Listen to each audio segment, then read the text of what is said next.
Animal rights advocates protest Animal Foundation. Step by step, animal rights advocates march to call for significant change at the Animal Foundation, a publicly funded animal rescue shelter in Las Vegas, following revelations of poor conditions within the shelter reported in a multi-part months-long 13 Action News investigation.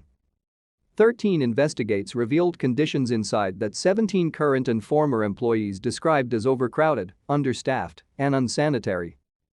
Speaking before the march Saturday, North Las Vegas Mayor Pro Tem Richard Cherico said his tour of the facility was unacceptable.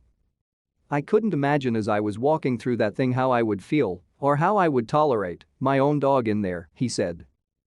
To stay up to date with latest top stories, make sure to subscribe to this YouTube channel by clicking the button above this video.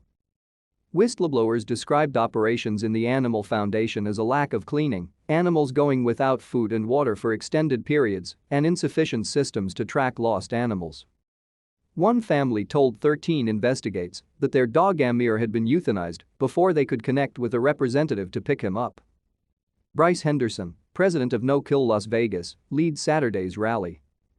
"At this point it's become clear that they really can't run their shelter," Henderson said. Henderson called for a top-to-bottom overhaul of shelter operations, saying ground-level workers have been trying their best to keep the animals safe, but it obviously hasn't worked. "This is a shelter in free fall," he said. "It's in a complete crisis. Everyone is quitting. There used to be 8 veterinarians, now there are 0. The Animal Foundation has refused several requests for an on-camera interview and instead sent a statement saying, in part, that animal health and safety remain a top priority at the shelter and they're taking steps to improve procedures. The facility acknowledged that a nationwide veterinary and labor shortage had impacted operations. "Animals are dying because they're not getting proper care," Henderson said, continuing to say the change hasn't come fast enough and calling on elected officials to step in. "We want to take back our shelter," he said. "We want to have a say in our shelter is run, who's running it, and if not, let the county and the city start their own shelter."